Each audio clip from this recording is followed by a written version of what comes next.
Hey everybody, this is Adi from Attwood Photos. Today I'm here with a bit of a tip about flashes.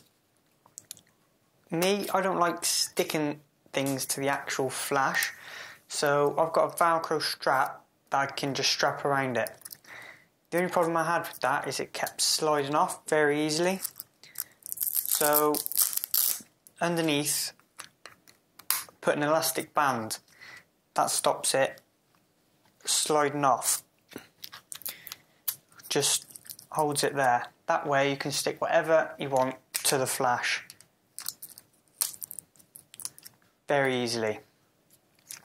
So there's my tip. Thanks for watching. Bye.